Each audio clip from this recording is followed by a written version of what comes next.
Now back to the Bears Den with Drake Toll.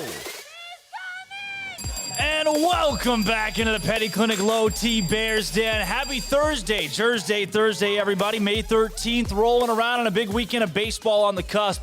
Baylor Baseball traveling to Oklahoma State this weekend, trying to keep the Big 12 Conference win streak alive. 4 straight series that have come home with the Bears. They were projected to win just 2 this year, and now 4 straight. Joining the show with us today, the man himself. We got Mark Reasor. Mark, how much anonymity do you carry with that that silly little forum name that you wear so proudly? I mean, it's if you do a little digging, it's not hard to figure it out.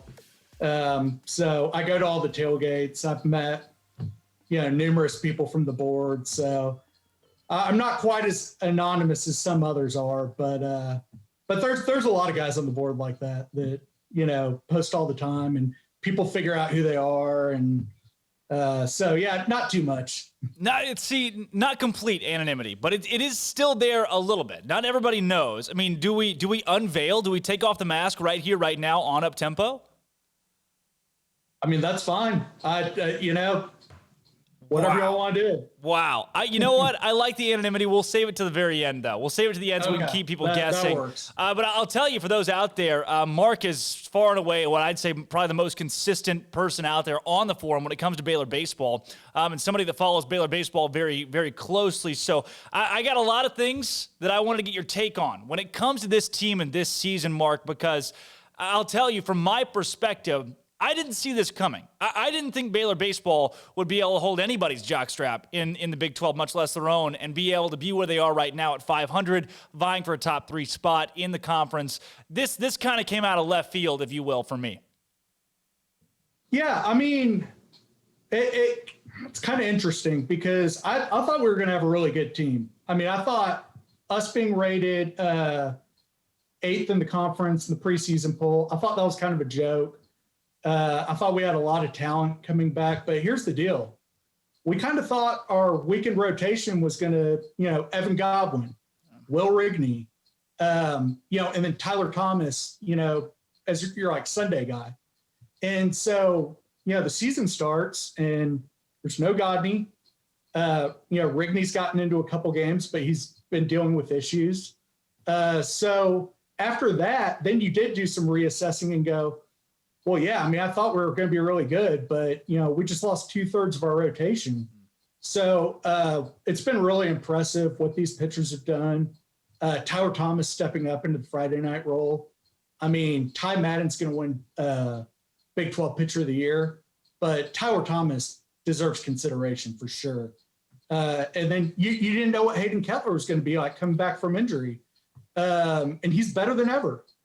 And then the younger arms have kind of come in, Cam Cayley, Blake Helton, and they've just gotten better.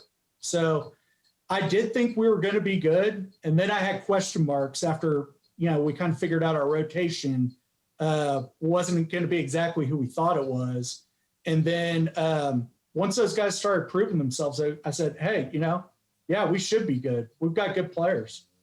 Mark, I've asked a couple of analysts this question so far, talking about the UTRGV series that a lot of people point to, talking about that Blue Bell Classic that Baylor went 1-2 at with a sole win against Auburn. Starting the season like that, where were your reservations for this team? I mean, were you ready to kind of pack out the bags and move forward? No, and this happens all the time in college baseball. I mean, for people who don't follow it closely, and look, I'm not saying losing a series to UTRGV is a good thing. It's not a good thing.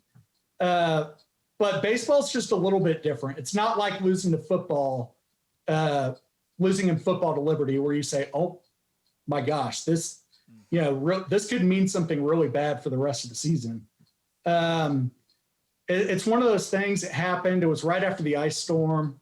I didn't put too much stock in that. That didn't make me hit the panic button.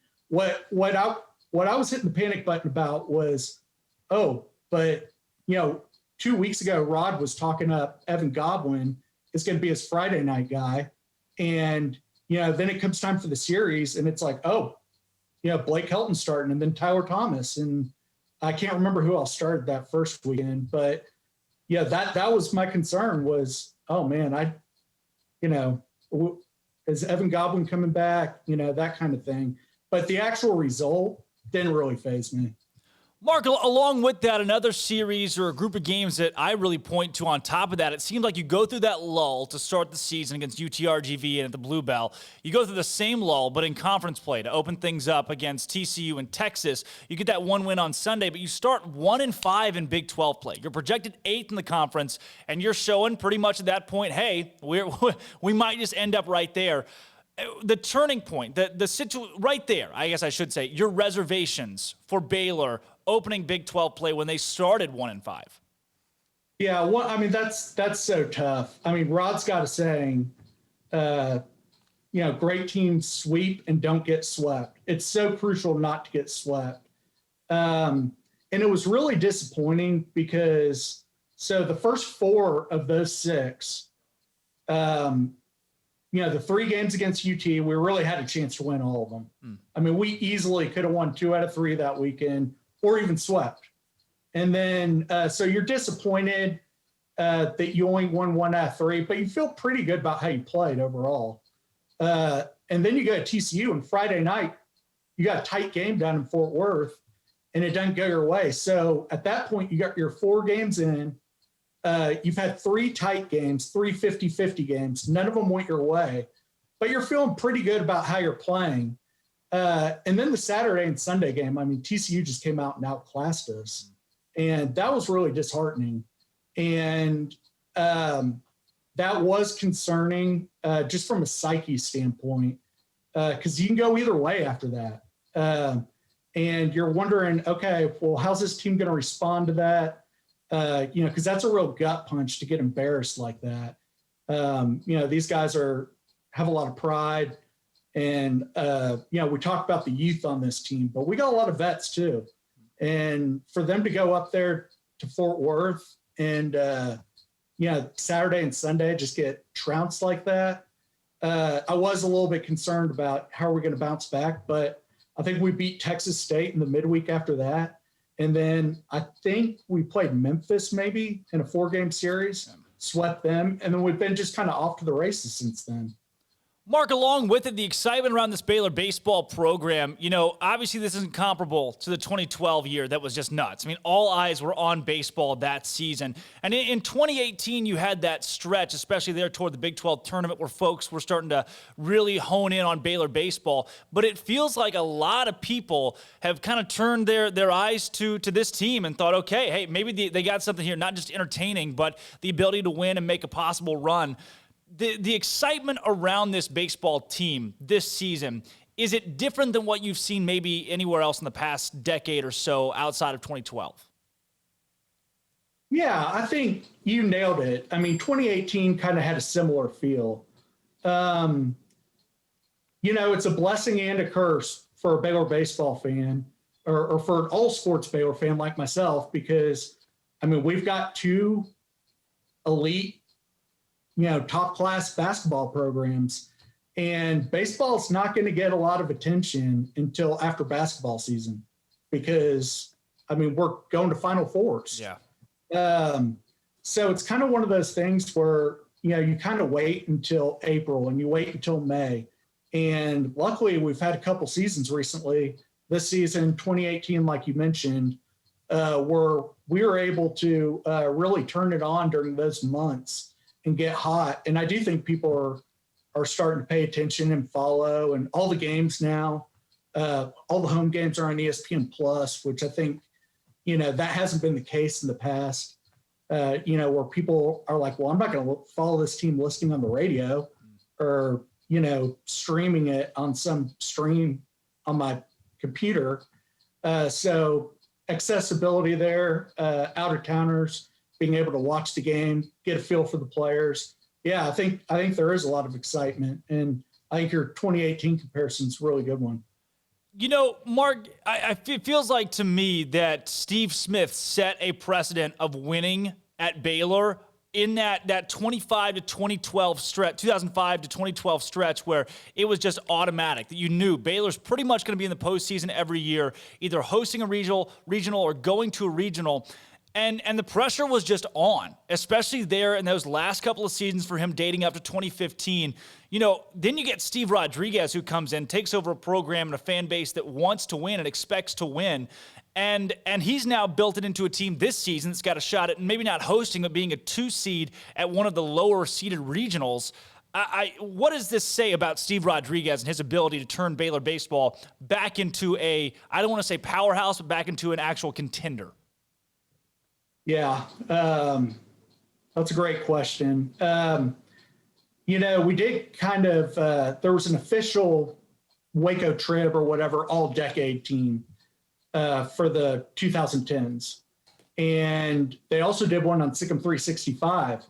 And looking at that team really told the story of the program, because you had a lot of guys, your Max Muncie's, your Logan Vicks, your Josh Turley, Logan Verrett from the early part of the decade.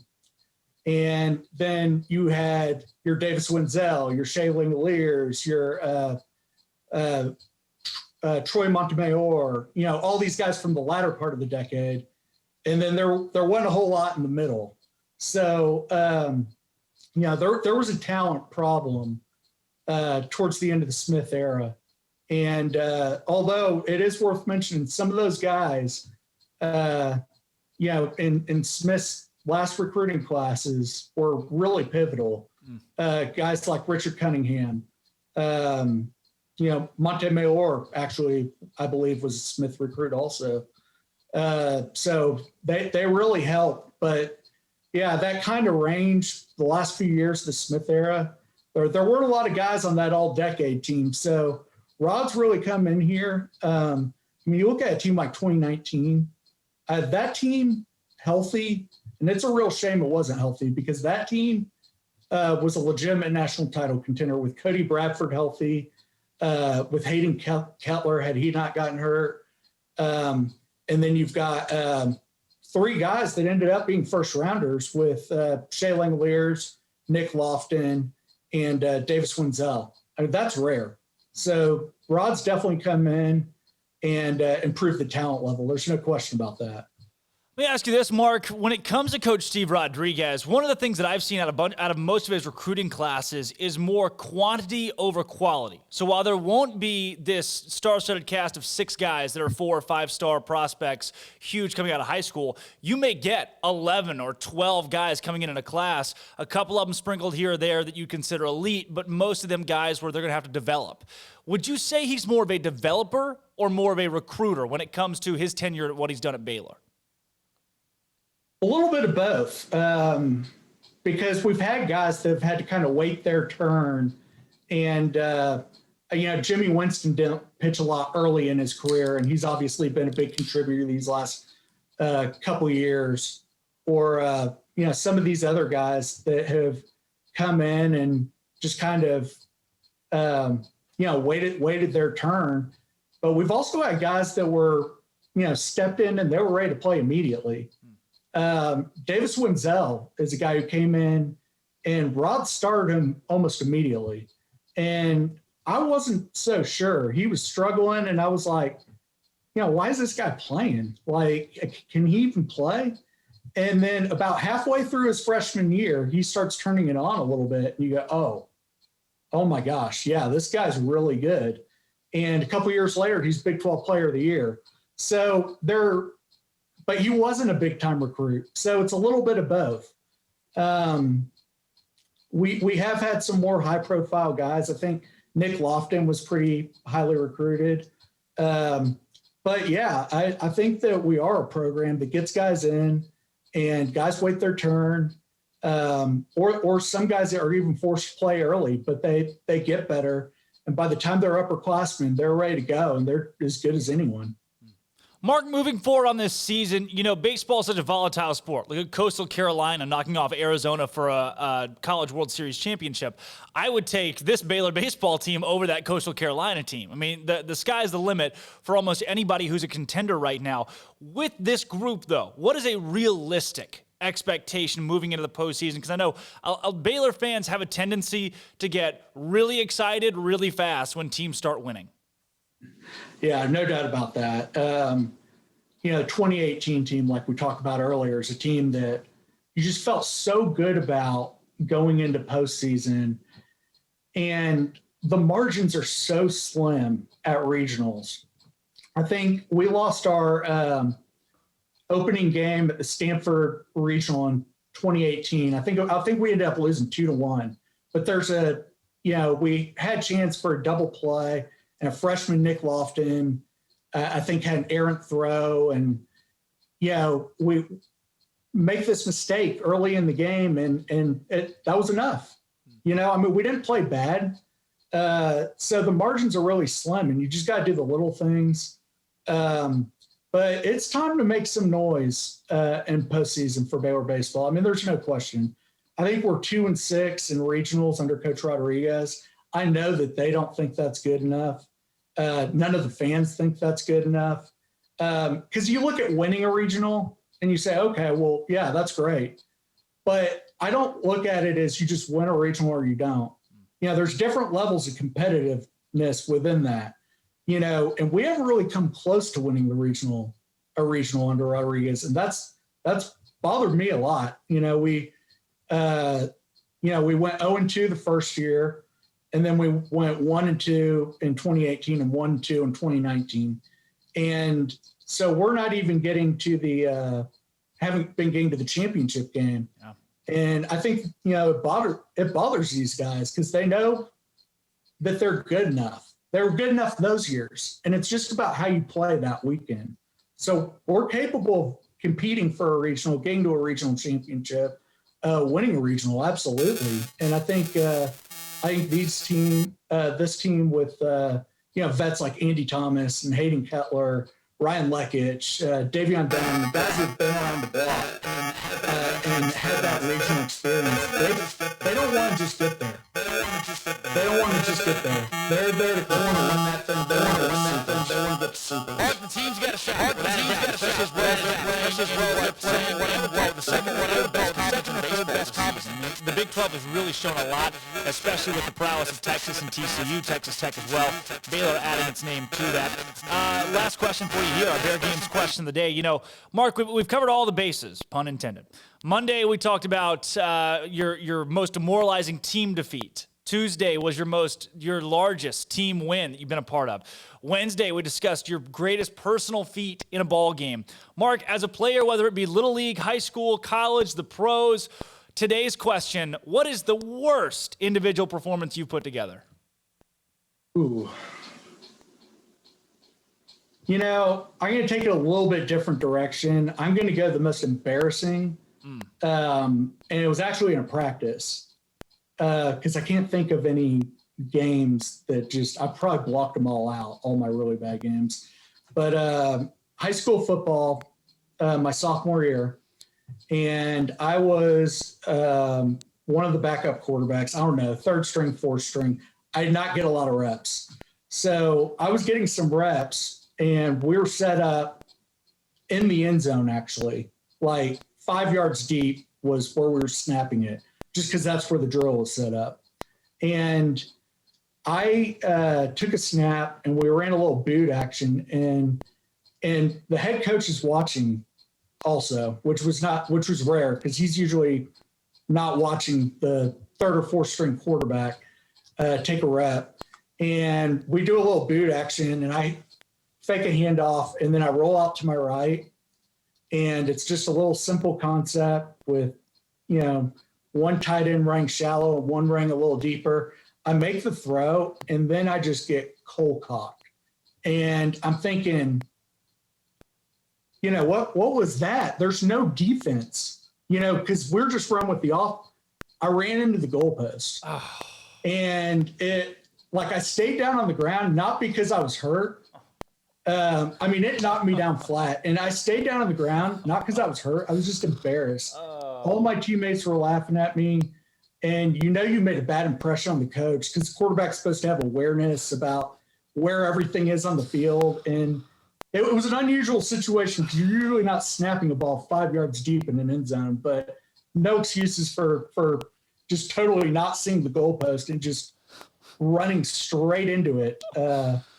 So that was really embarrassing. Wow. Mark, you've just landed yourself on our top 5 for tomorrow's show. That was a top 5 moment of this week, without a doubt.